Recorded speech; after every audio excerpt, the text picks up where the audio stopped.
right, today's date is 2/3/23, and we are celebrating Michael Jordan, his airness. We all wanted to be like Mike. I still do, honestly. MJ won 6 titles in his amazing career, never losing in an NBA Finals. Many consider him to be the greatest to ever do it. So today's debate topic is the age-old debate. We have it all the time. I'm going to start with you, Perk.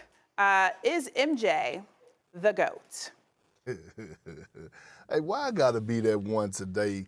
Like, you know, you go to the birthday parties and it's supposed to be about the person that's actually the party is for, and then you have that one individual that's talking about their birthday and what they did or what they're gonna do. I gotta be that person today, and damn it, I am.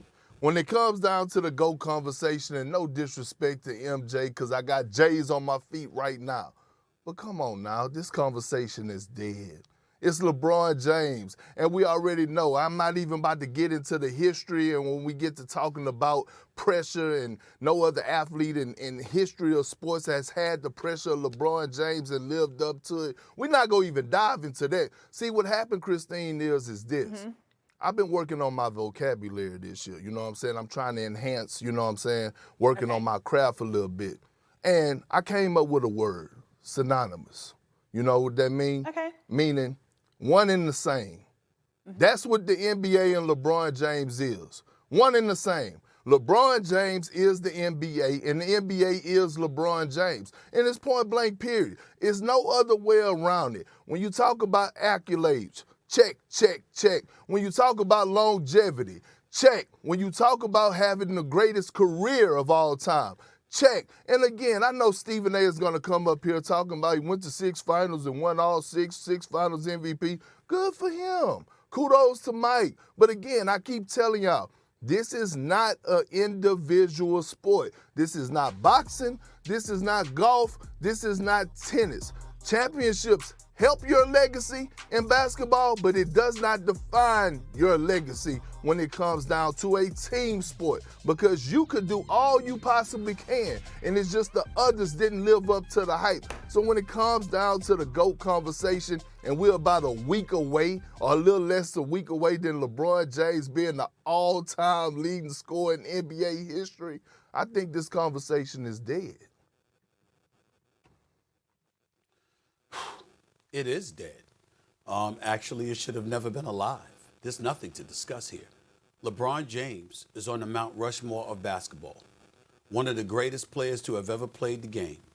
No doubt about it. He has exceeded expectation, and I have nothing but respect, profound respect for the greatness of LeBron James.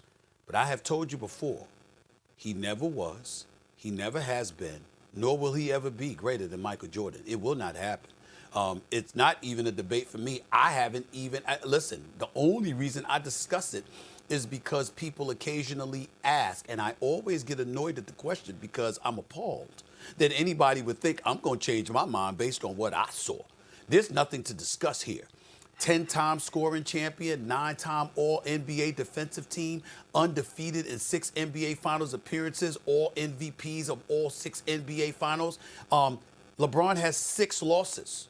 LeBron didn't show up in 1 NBA Finals, which was against Dallas. Okay, that's a fact. I'm not. Now you started off your conversation, Kendrick Perkins, like why you got to be the one at the party that's, you know, talking about your birthday when it's somebody else's birthday or whatever the case may be. I'm the one that's got to do that because this is a time we should be celebrating the Herculean efforts, the greatness, the commitment to excellence, the superb play, the statesmanship, the ambassadorship of all things that are LeBron James.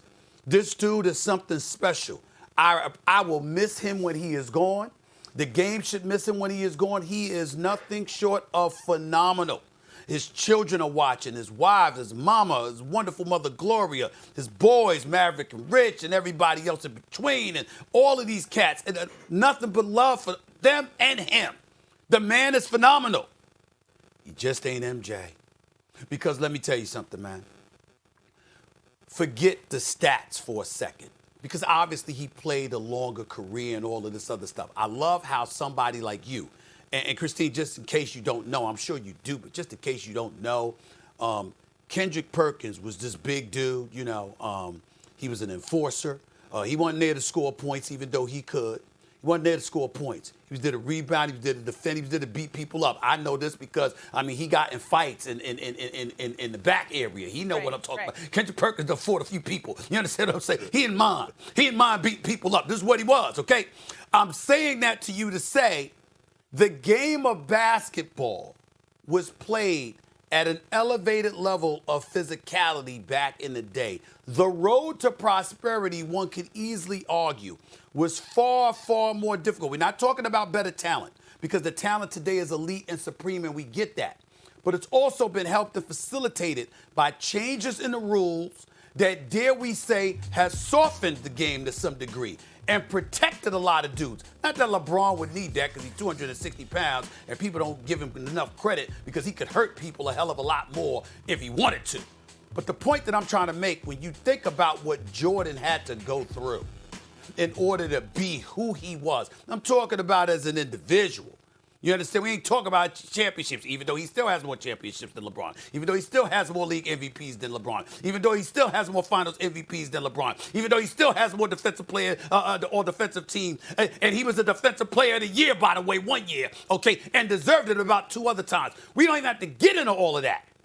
The reality is the way the game was called, what was allowed, the kind of crimes the opposition could get away with to derail you has to be taken into consideration.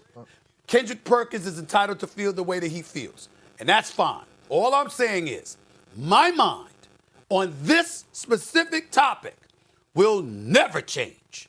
What? LeBron James is number 2 all time, and Michael Jordan is number 1 all time. Do you know who was playing at the time in 2003? Do you understand who was playing at the time in 2003? Who? Ben Wallace, Rasheed Wallace. Oh, stop it.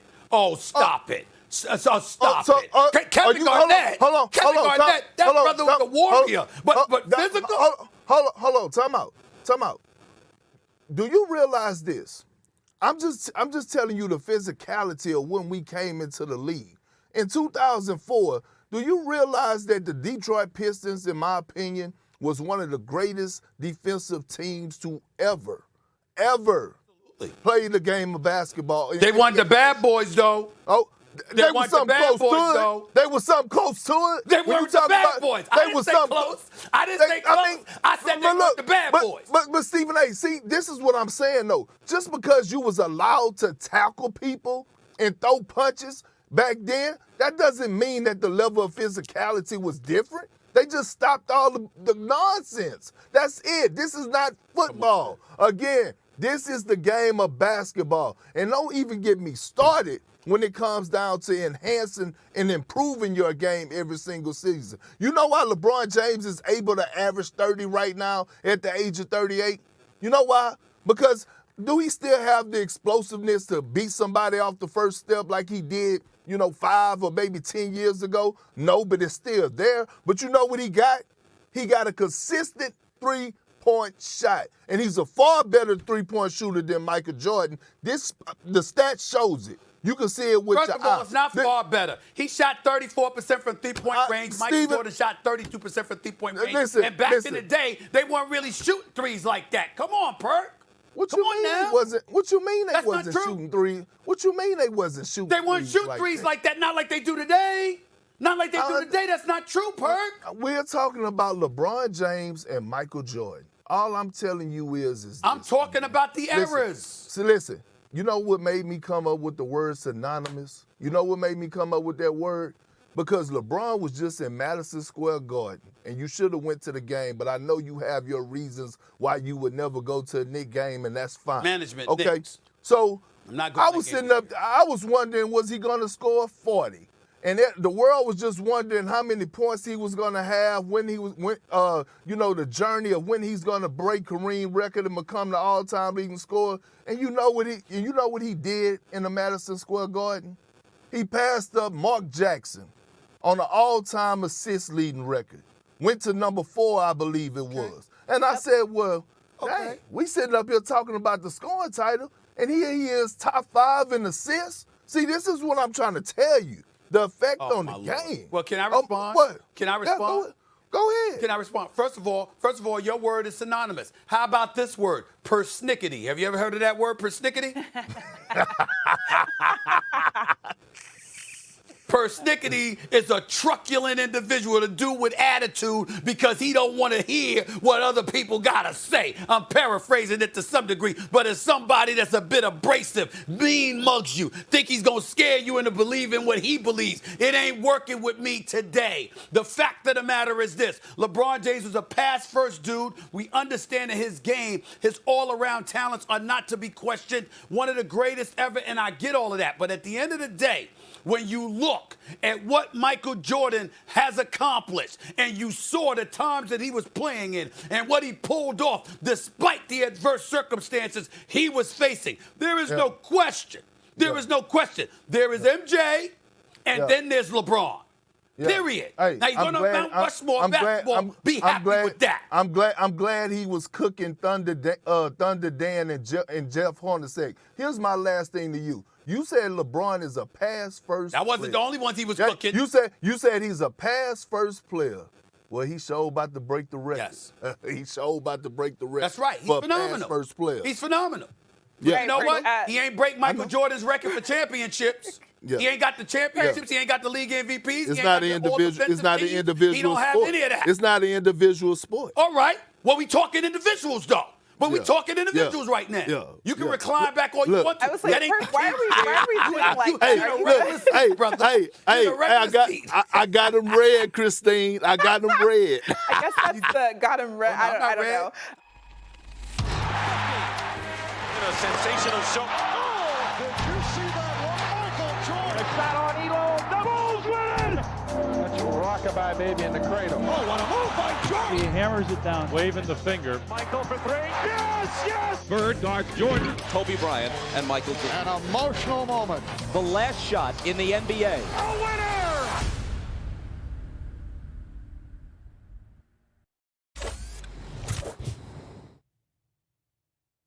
Brother, because it's time for Steven's A-list, okay? Are you listening to this, Kendrick Perkins? This is dedicated to you and all your young whippersnappers out there. I want you to pay attention. This is the A-list, a dedication on 2/3/23 to the GOAT, the greatest of all time, that brother, Michael Jeffrey Jordan. This is my top 5. Remember, the list is fluid. It's fluid. But these are my top 5 moments for Michael Jordan. Let's go to number 5 on the list, please. Give it to me right now. 1986. Show me that damn highlight. Michael Jordan with the pull-up. Michael Jordan with the fake, the double pump, and the pull-up. Michael Jordan in the lane, going off, going and at Boston Garden, on Danny Ainge, on Larry Bird, on McHale, and Parrish, and the crew. Michael Jeffrey Jordan was so spectacular, so sensational, so scintillating. I'm telling you right now, they said, Larry Bird himself said, you're listening to me, Doggy, Mad Dog Russo, wherever the hell you are, Michael Jeffrey Jordan was called God in gym shorts. I'm going to repeat that. God in gym shorts by Larry Bird. Let's remember that. Also, all I'm saying, let's remember that. Let's go to number 4 on the list, please. Give it to me. Kendrick Perkins, this is 1991. This is against the New Jersey Nets. Look at this move by Jordan right here. Oh, Lord have mercy. I mean, did you see that, Kendrick Perkins? Did you see it? Did you see the look at the slow motion? Look. Oh, Lord. I mean, this is what I'm talking about. Even the Nets were like, good Lord have mercy. What this man, who is this dude? Who is it? Is he human? That's Michael Jordan, 1991. Okay, that's number 4 on my list. Let's go to number 3 on the list. This breaks my heart. I was at the game. It's 1995. His 5th game back out of retirement. The man shows up to the Garden and drops a double nickel on Starks, on Ewing and the crew. Okay, Michael Jordan against Anthony Mason and Oakley and everybody else put on an absolute show with the number 45 jersey. Didn't even have 23 back on. Michael Jordan was hitting shots. from all over the place on the world's biggest stage, the Mecca. The man dropped a double nickel. I was in the upper decks at that particular moment in time, Kendrick Perkins. I wasn't big time enough to get closer to the floor, but damn it, I saw it, damn it. I was in the building. That's when that happened, okay? Let's go to number 2 on the list. When you end your career, this is how you want to end your career. The crossover on Byron Russell. No push-off that wasn't a push-off. The J and then the pose, ruining the hearts of Mormons everywhere, particularly in Utah in this particular instance. This is what Michael Jeffrey Jordan did to Byron Russell, to Karl Malone, to the rest of the crew. This is John Stockton and everybody else. That's what he did. That's how you end a career. That was the shot to win the chip. That's what he did. And still, it ain't number 1. Number 1 is 1991, Game 2 of the NBA Finals against the Los Angeles. Look at this move right here. Look at that brother do his thing. A switch in the air. Lord have mercy. Dickie V, did you hear me talking to you, baby? I mean, he's a PTPer. He's prime time, baby. He's a, oh my Lord, look at what he's doing.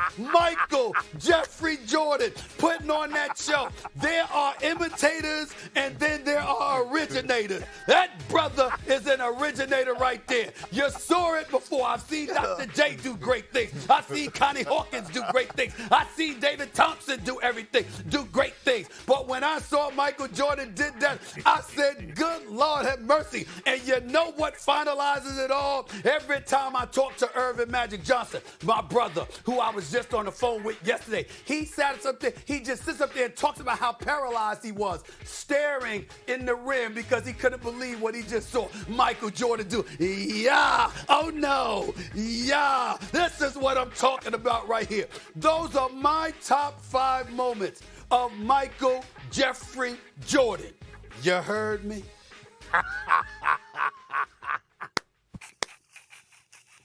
What do you think? What do you think, KP? What do you think, man? Hey, you killed that. I done seen you do a lot of segments, man, and I tell you what, this got to be at the top of the list. But I will say this, Stephen A., if you could have found room somewhere between 4 and 3 to put that MJ clip in there when he was sitting in the locker room smoking that cigar with a baseball bat. I know it wasn't on the floor, but off the floor, like that was a classic moment too. But I have no problem with the list. Yeah. I have no problem with your delivery. I loved everything about it. Again, that was one of your best segments I've ever witnessed. Well, thank you so much. I mean, I'm just looking at some of these moments. I'm just like, the cigar was nice and stuff like that, but it didn't eclipse those moments, man. This brother did something special.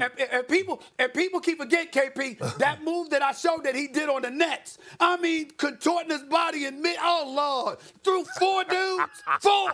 I mean, this is what Michael Jeffrey Jordan did.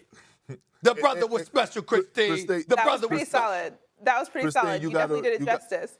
You got to understand when he say, "Oh Lord," is L-A-W-D. Oh, of course. That's the only way. That's right. Lord.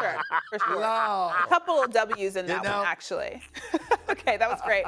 Great job, Stephen A. Christine, I got that from Reverend Lonnie Love from the show Martin, played by Alan Payne. I love that. I've seen that show, by the way.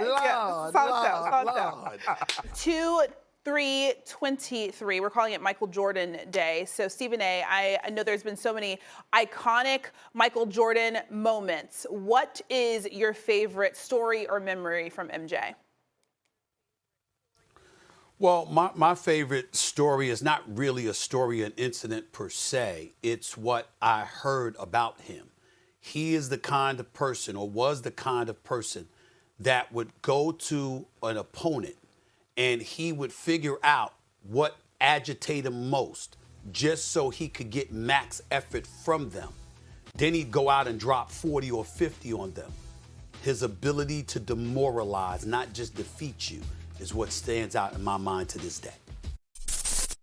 Thanks for watching ESPN on YouTube. For live streaming, sports, and premium content, subscribe to ESPN+. Thanks for watching ESPN on YouTube. For live streaming, sports, and premium content, subscribe to ESPN+.